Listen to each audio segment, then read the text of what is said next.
Alors aujourd'hui, quels sont d'après vous, et on peut rester avec Olivier, quels sont d'après vous les pays ou les régions de référence au niveau mondial en matière de basse consommation d'énergie dans le bâtiment?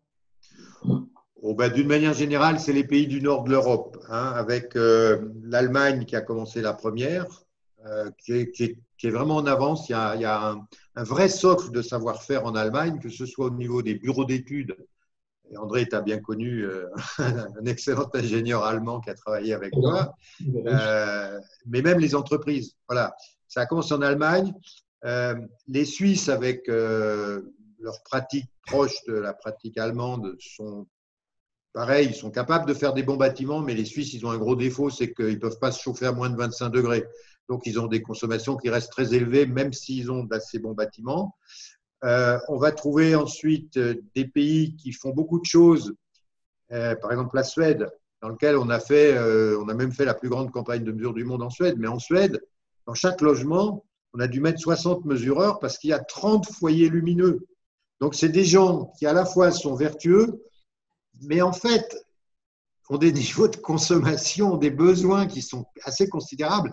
Et finalement, ils ne sont pas si bons que ça. Ils ont des bons bâtiments, mais ils sont quand même assez consommateurs. Le Danemark, c'est pareil. C'est des gens très en avance sur la technologie, mais ils ne vivent pas comme nous. Ils ont besoin de températures plus élevées. Ils ont un électroménager, c'est le double du nôtre.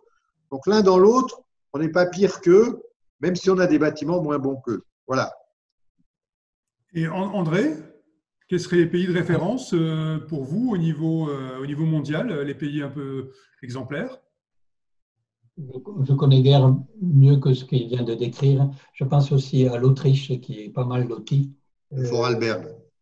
probablement. Mais sinon, effectivement, les labels passifs ou Minergie ont fait des petits, même en France et même dans d'autres pays européens, même méditerranéens d'ailleurs, avec des adaptations évidemment au climat. Il y a eu quand même un exemple intéressant qui a été mis en œuvre sur Bruxelles. Je ne sais pas si c'est quelque chose à quoi vous avez été confrontés l'un et l'autre, mais un programme de Bruxelles Passif. Est-ce que ça vous dit quelque chose? Là, on est plus. Ce qui peut être intéressant, c'est qu'on est plus dans une culture entre les deux, entre les latins et les germains. Est-ce que ça vous parle? Est-ce que vous avez été confronté à ça ou pas plus que ça? Je vais d'abord répondre, puis je laisserai André après. Oui, oui, je connais cette opération-là. La Belgique n'a pas une culture de la performance énergétique très ancienne comme l'Allemagne dont j'ai parlé. L'Allemagne, ça fait vraiment, on peut parler en décennies. La Belgique, c'est assez récent et le parc de logements belges est même d'assez mauvaise qualité. J'y suis allé, je ne trouve pas que ce soit excellent.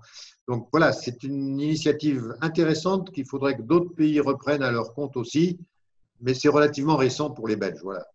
Est-ce qu'il y a d'autres exemples sur d'autres continents qui vous semblent inspirants?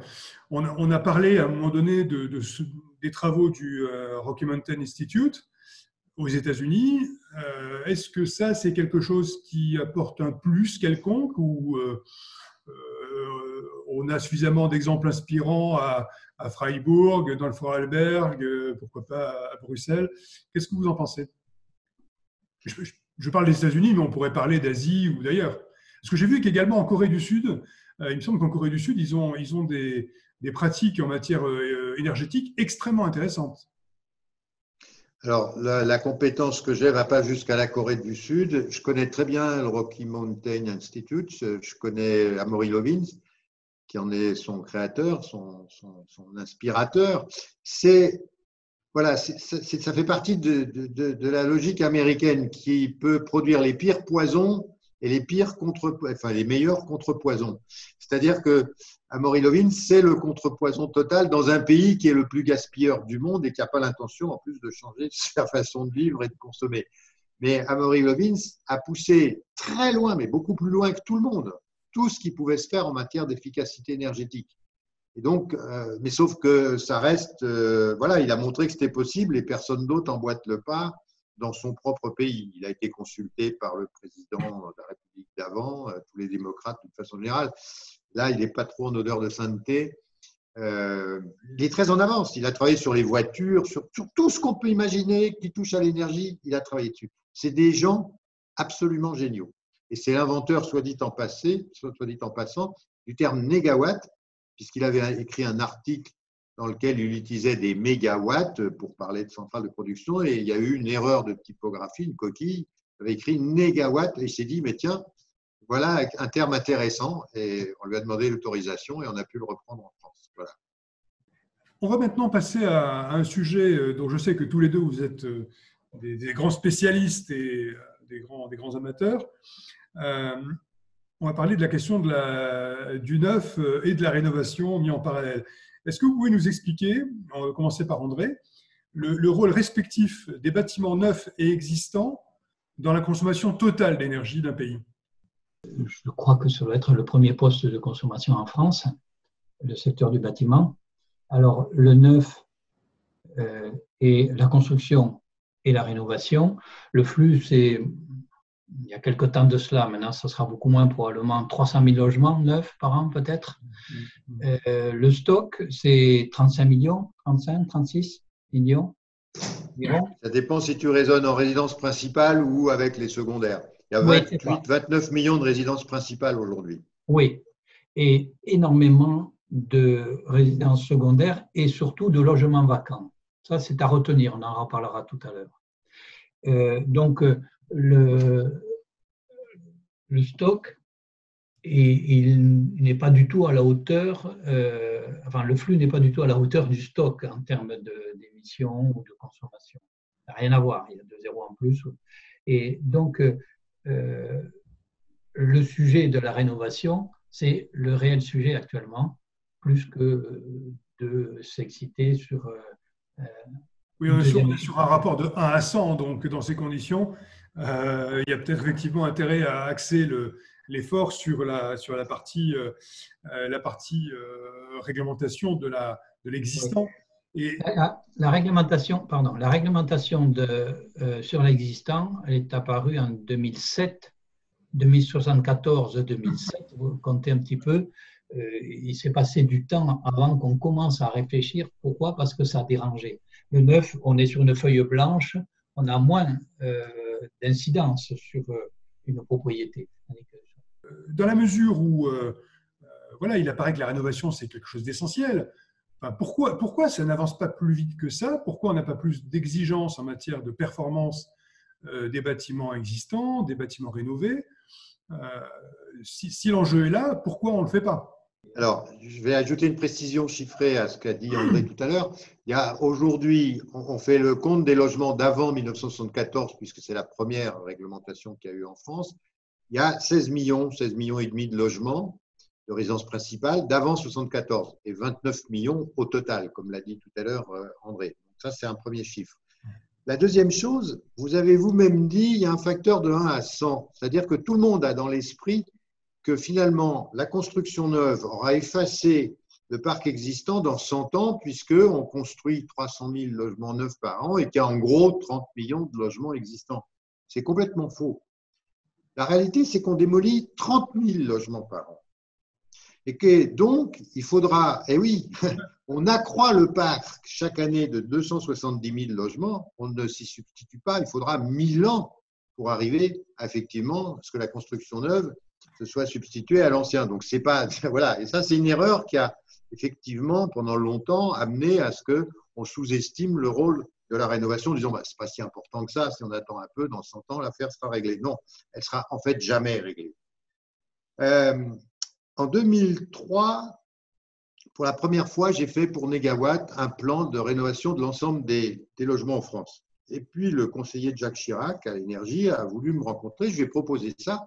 Il m'a dit que c'était très intéressant. Et il m'a dit, je vous fais recevoir dans tous les ministères si vous êtes d'accord. J'y suis évidemment allé, chez le Premier ministre, chez tout le monde. Tout le monde m'a dit, c'est très intéressant. Il y en avait même un qui m'a dit, et comment vous comptez le financer? Quand même, ce n'était pas mon boulot, ça n'avait pas été jusque-là. Ben, vous voyez, 20 ans après, ou presque 20 ans après, on en est toujours au même point. C'est-à-dire que le blocage, on a l'impression qu'avec la rénovation, on va violer les gens, on va leur imposer des choses dans leur sphère privée, et que ça, c'est pas possible et pas imaginable. Sauf que maintenant, on n'a plus le choix et qu'il va falloir y aller. Mais le principal blocage, pour moi, il est là, c'est qu'on intervient chez les gens. Et que ça a toujours paru impossible, même si ce n'est pas vrai. Quand on regarde le Conseil constitutionnel, il dit que non, on peut parfaitement rendre des choses obligatoires dans la sphère privée, pour autant qu'elles soient légitimes, voilà, pour le bien public, ce qui est le cas. Alors, qu'en pense André? J'ai une petite expérience dans mon ancienne structure à intervenir sur le sujet des copropriétés. Celui qui réussit en copropriété, je crois qu'il réussira partout. C'est quand même relativement complexe, évidemment, parce qu'il y a plusieurs décideurs pour un même objet, et puis les parties de cet objet appartiennent ou n'appartiennent pas au propriétaire ou à la totalité. C'est un complexe incroyable. Eh bien,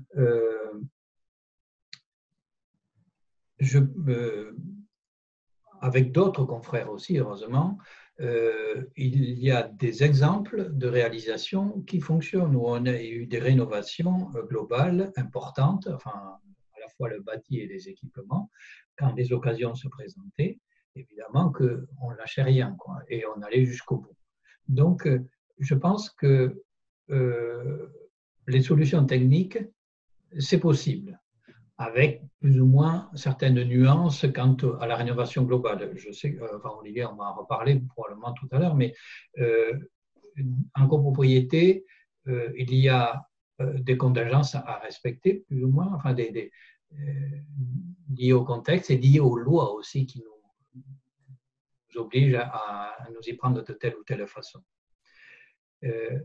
Donc, côté solutions techniques, c'est possible, et même dans des contextes aussi contraints que la copropriété. Côté financier, certes, on hésite à passer à l'acte parce qu'il y a 20 000, 30 000 à mettre pour rénover un immeuble par appartement. Eh bien, là, les mesures incitatives par les pouvoirs publics aujourd'hui sont malheureusement pas très opérantes, parce que déjà très très compliqué. En fait, il faut un intervenant en plus dans cette affaire-là, c'est-à-dire il y a un architecte, il y a un bureau d'études, et puis il faut maintenant un expert financier, je ne sais plus comment ça s'appelle, quelqu'un qui décrypte les différentes mesures incitatives, qui va aller vers les copropriétaires pour, en fonction de leur situation, aider au financement. C'est plus compliqué que l'étude thermique, en gros, c'est cette assistance financière. Quand on dit combien ça coûte pour faire ces travaux, ça vaut le coup de se poser la question combien ça coûte ou combien ça va coûter à nos enfants de ne pas faire les travaux. Actuellement, on va vers des situations assez compliquées quand même de point de vue du climat et de ses conséquences. Eh bien, c'est peut-être de l'argent public qui pourrait donc gérer cette situation-là pour les évolutions, pour lutter contre le climat. C'est une chose. Il y a plein d'autres ressorts possibles, mais enfin, je vais laisser parler Olivier, mais tout ça pour dire que les solutions existent, il faut simplifier les modes de financement, les circuits de décision pour aller plus vite. Si on parle de cette question de la rénovation, on a l'opposition entre réglementation d'une part et puis d'autre part l'incitation. Olivier Sidler, vous aviez, il me semble, écrit dans un rapport qui date de 2007, rapport Concerto, montré à quel point finalement ce qui avait fait avancer les choses dans le pays, c'était la réglementation. Qu'est-ce que vous pouvez dire sur ce qui s'est passé, sur le succès respectif des réglementations et des incitations? Ce qui était dans ce rapport qui date de 2007, effectivement, à l'époque, je n'ai pas les valeurs aujourd'hui, à l'époque, 75% de toutes les économies d'énergie faites en France sur ce qu'on appelle le tendanciel étaient dues aux réglementations thermiques. Et on avait ce pressentiment que c'était à travers ce qui était réglementaire que les choses pouvaient changer. Tant qu'on était sur de l'incitation, tant qu'on souhaitait que les gens fassent des efforts, ça ne fonctionnait pas très, très, très bien. On a un autre exemple avec les appareils électroménagers. On a fait on a commencé à mesurer toutes ces consommations au milieu des années 95. On a poussé les gens, etc., à changer. Il ne se passait rien jusqu'au jour où il y a eu des étiquettes énergie sur les produits blancs, bruns, etc., tout l'électroménager. Et on a eu une transformation du marché par les étiquettes. Et à partir de ce moment-là, eh bien, les consommations ont baissé.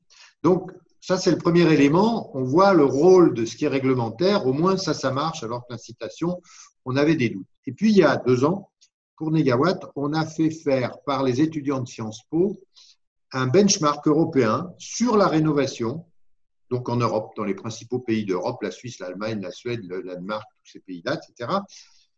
Ils ont une donnée qui est commune, comme la France d'ailleurs.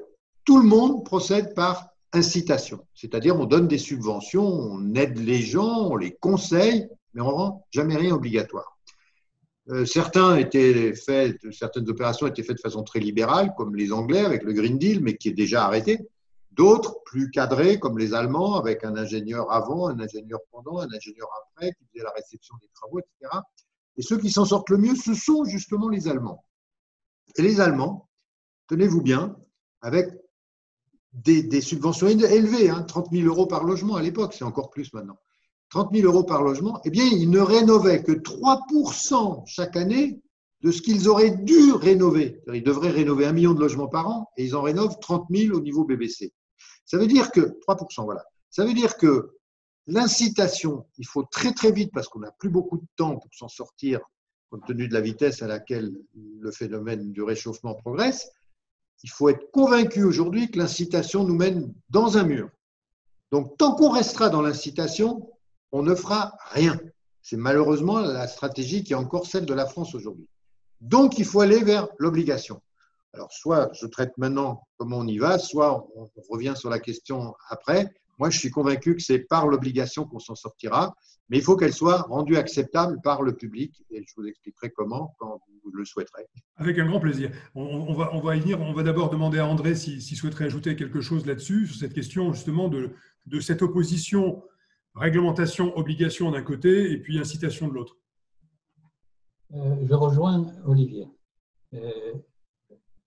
sur la nécessaire obligation de travaux, de respect de la réglementation. Aujourd'hui, il y a la réglementation thermique qui existe, n'impose pas d'isoler un bâtiment existant. Elle impose, quand on fait des travaux, de l'isoler. Ce n'est pas pareil. Et en plus, les niveaux exigés datent de 10-15 ans, comme si depuis on n'avait pas évolué.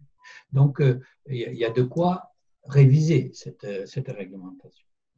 Ensuite, pour éviter le phénomène de rejet, je crois qu'il faut de rejet de greffe ou pour tout simplement décider l'exécutif à aller vers ces réglementations, tout simplement.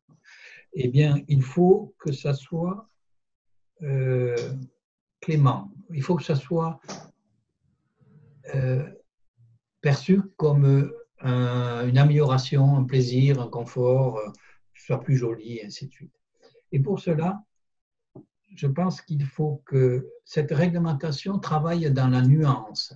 Suivant qu'on est avant 48, avant 74 ou après 74, en maison individuelle ou en immeuble collectif ou en non résidentiel, eh bien, ça ne sera pas les mêmes approches ou les mêmes solutions. Ce sera les mêmes cibles en termes de performance, mais on y arrivera différemment.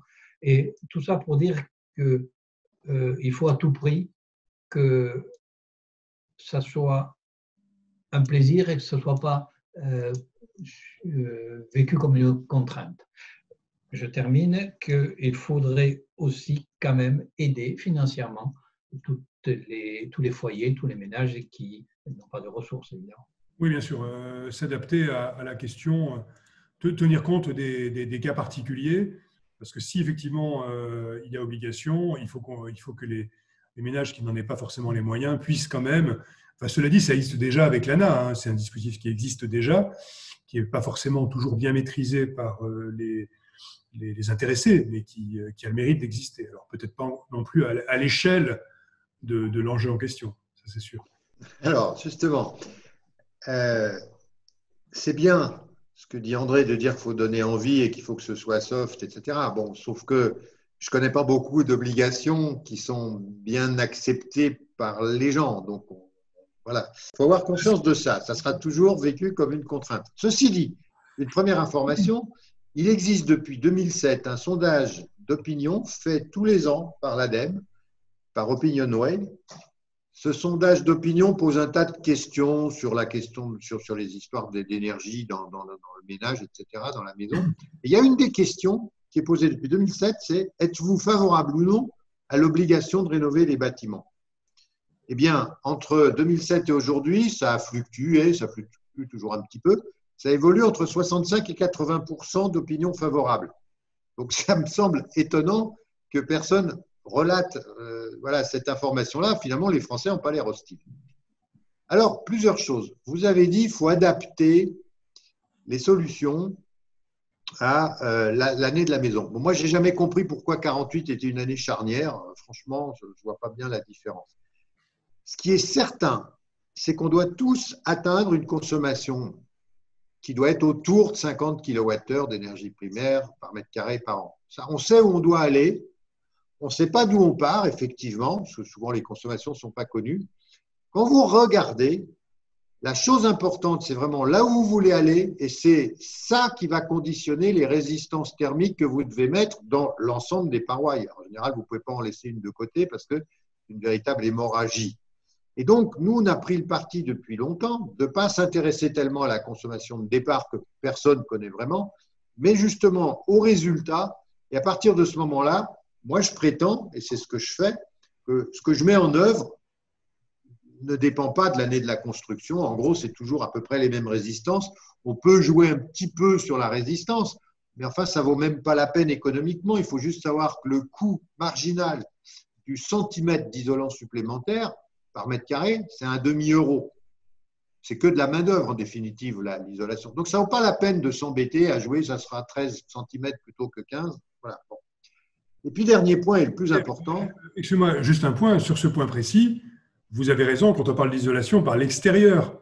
Si on parle d'isolation par l'intérieur et que je me retrouve à perdre 1 mètre carré à 10 000 euros du mètre carré, voire davantage dans certains bâtiments, là, il y a une vraie perte économique pour le propriétaire, si on est obligé d'isoler par l'intérieur.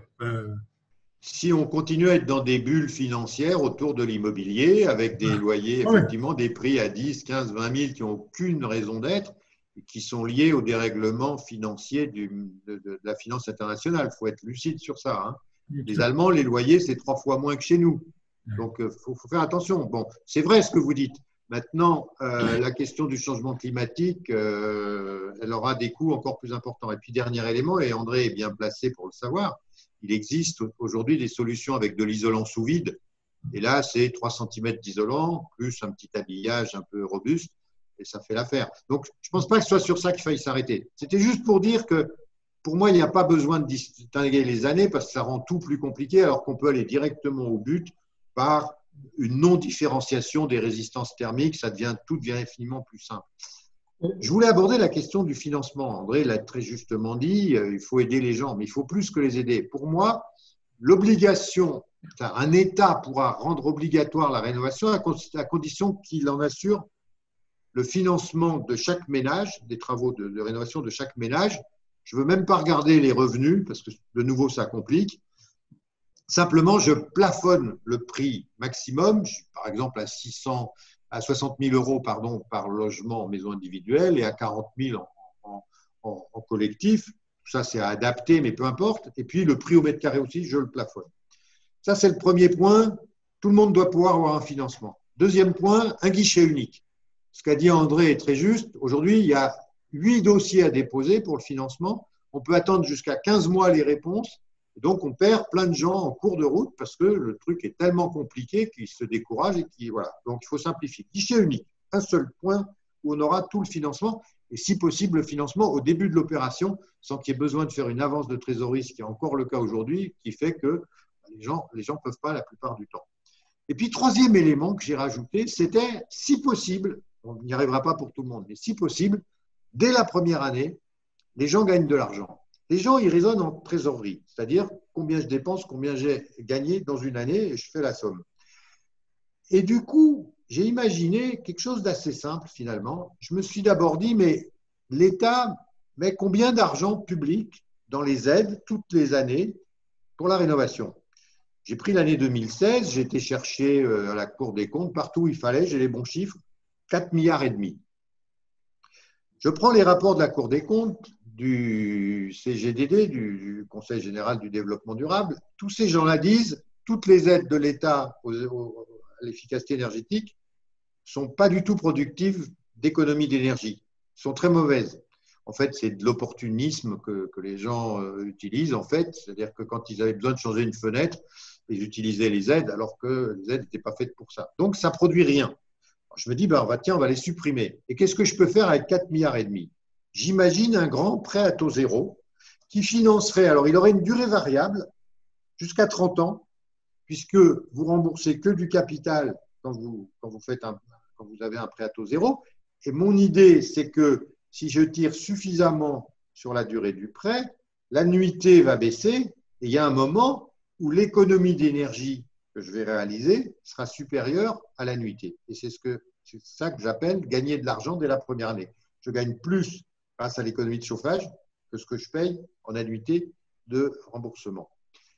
Eh bien, un prêt de ce type, aujourd'hui, au niveau où sont les coûts d'emprunt de l'État, c'est-à-dire négatifs jusqu'à 12 ou 15 ans, un prêt de ce type coûterait 2 milliards, un tout petit peu plus de 2 milliards à l'État chaque année, c'est-à-dire moins que les aides qu'il mettait en œuvre en 2016. Alors, on ne va pas rester sur des prêts à taux négatifs, mais ça ne dépassera pas 5 milliards, c'est-à-dire les mêmes niveaux de montant. Deuxième élément, j'ai dit qu'il fallait que les économies soient importantes pour pouvoir avoir cette balance de la trésorerie qui soit favorable et qui fera que les gens, cette fois, adoreront rénover. Là, cette fois, ça va marcher.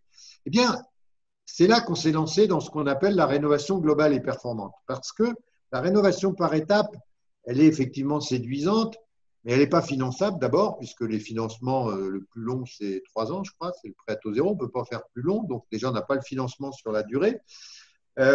C'est jamais aussi bon au niveau performance, c'est-à-dire qu'on n'a pas les interfaces sont bien traitées, personne ne traite l'étanchéité à l'air, bref, il y a des trous partout. Résultat, on a des beaucoup moins bonnes performances que lorsqu'on fait une rénovation qui est globale et performante. Moi, j'ai déjà mesuré 40 kWh par mètre carré par an pour tous les usages, hein, chauffage, eau chaude, même cuisson, quand les gens utilisent la cuisson, après rénovation. Donc, on y arrive.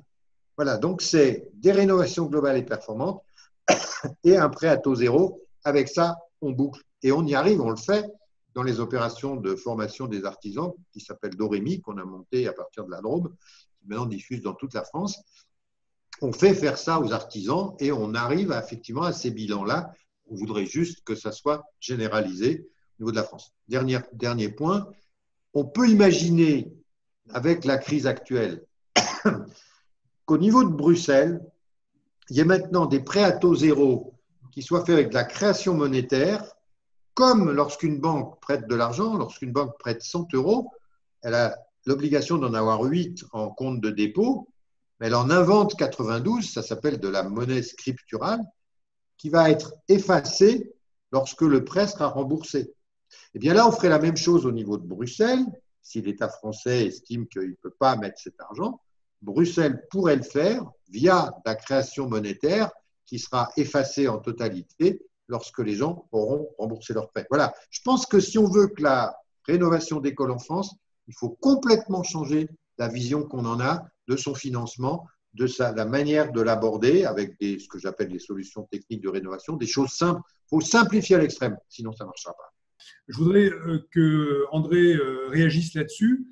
Voilà, quel est votre point de vue, André Pouget, sur finalement ce type d'organisation de la rénovation à grande échelle? Parce que c'est vrai qu'à un moment donné, on fait le constat, il faut y aller, comment y aller? Évidemment que la solution globale c'est de loin la moins chère et la plus efficace. Tout à fait d'accord. Maison individuelle, c'est tout à fait possible.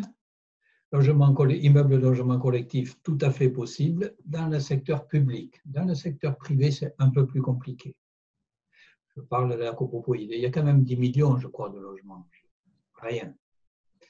Et quand je parlais tout à l'heure d'avant 48, c'est un terme pour dire que avant cette période-là, il pouvait y avoir du traditionnel, des produits non manufacturés qui imposent des solutions un peu différentes, des revêtements extérieurs qui imposent l'isolation par l'intérieur et choses comme ceci. C'est juste ce distinguo.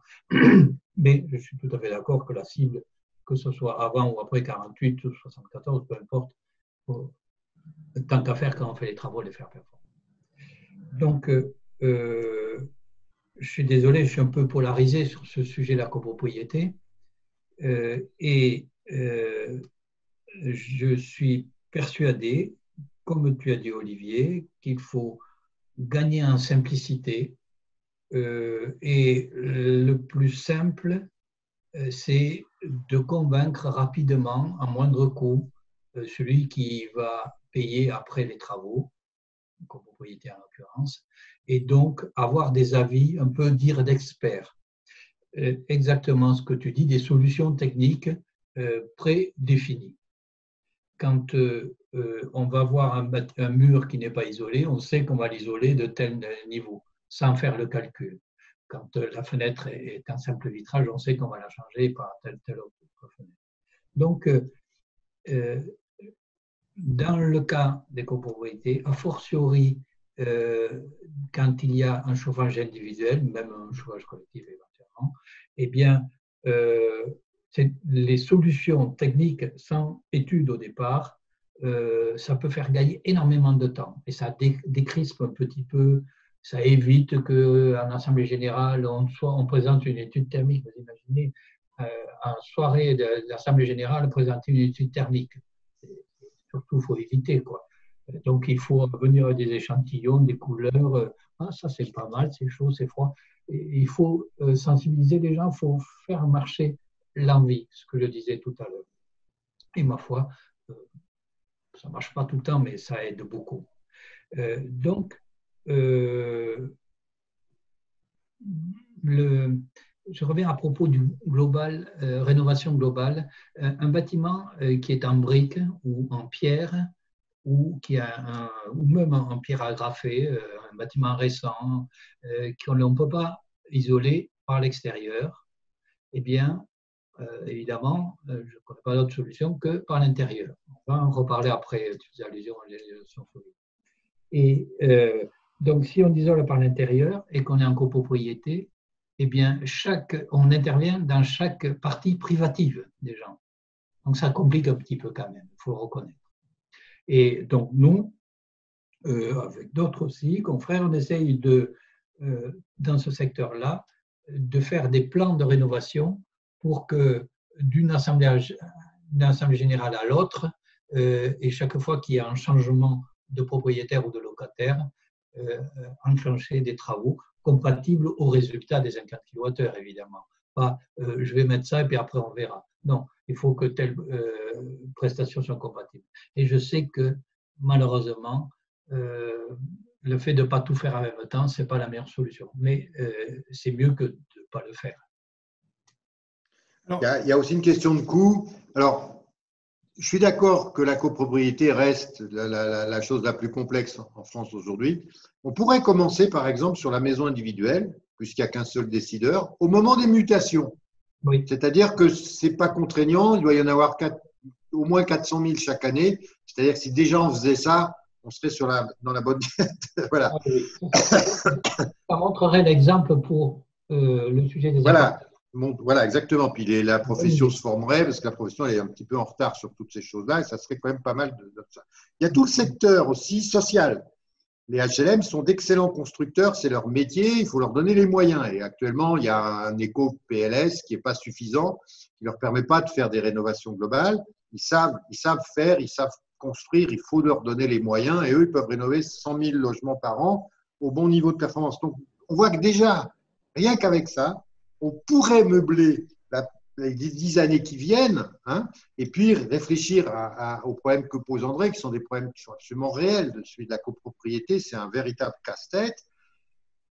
j'insiste quand même sur le fait que si chacun rénove à l'intérieur de chez lui, puisqu'il est chez lui, et qu'effectivement c'est des parties privatives, d'abord il faut qu'il y ait une homogénéité, c'est-à-dire que quand on va mettre une résistance dans les murs, ça soit la même dans tous les appartements de l'immeuble. Donc déjà, en théorie, les gens peuvent faire presque ce qu'ils veulent puisqu'ils sont chez eux. Et deuxièmement, ça va leur coûter beaucoup plus cher. Moi, j'ai rénové du logement social, il est vrai, mais on l'a amené de classe G à la classe A pour 270 € hors taxe du mètre carré habitable. Donc, c'est des coûts qui sont intéressants, qu'on ne pourrait peut-être pas tout à fait atteindre en copropriété parce qu'il y a souvent des prestations un petit peu meilleures, mais on voit qu'on a des coûts vraiment très bas. Alors que si chacun va faire son marché lui-même, faire ses appels d'offres pour pouvoir rénover son logement, on ne sera pas sur ces coûts-là, on sera sur des coûts beaucoup plus élevés. Et ça, c'est un petit peu dommage. Voilà. Pour ça, moi, j'ai vraiment envie de raisonner globalement dans l'immeuble, même si on le rénove par l'intérieur, comme tu as dit, parce que ça sera nécessaire dans plein de cas où les façades, on ne peut pas y toucher. Et puis, peut-être, j'aurai la certitude que tout est fait correctement, c'est-à-dire qu'on met bien une ventilation mécanique lorsque je change les fenêtres. Alors déjà, faire des ventilations mécaniques par logement, c'est un peu bête quand on est dans du collectif, parce qu'on pourrait peut-être la faire globalement, à moins d'utiliser de la ventilation décentralisée. Voilà, il y a des solutions qui seront… Moi, j'insiste beaucoup sur l'étanchéité à l'air. L'étanchéité à l'air, si on laisse chaque logement gérer cette question-là, il est probable qu'elle ne sera pas faite. Et elle représente une part importante de l'inconfort et de la consommation. Voilà, donc on a encore le temps pour traiter ces questions-là. Commençons par ce qu'on peut faire tout de suite et travaillons sur ces questions compliquées, notamment sur le plan législatif aussi, pour assouplir, parce que sinon, c'est un véritable casse. L'idée finalement, c'est peut-être plutôt de faire des projets pilotes en copropriété pour justement déminer tous les points durs. Et une fois qu'on a identifié ces points durs, ensuite on peut effectivement faire une réglementation, parce que pour la maison individuelle, on voit bien que c'est plus simple. C'est déjà un petit peu identifié les points durs quand même. Comment ? C'est déjà un petit peu identifié quand même les points durs. Oui, mais alors c'est l'éternel problème. C'est identifié, il ne se passe rien. Donc la question, c'est quand je parle de l'identification, on n'est pas uniquement dans des problématiques techniques. On voit bien qu'il y a des problématiques humaines à gérer et que donc tous les trois, on a tous envie qu'il se passe quelque chose. Donc, je vous disais tout à l'heure, les solutions techniques, elles existent, c'est un problème. voilà. Elles s'adaptent à l'âge du bâtiment, à type d'architecture, au climat, peu importe. Les solutions, elles existent.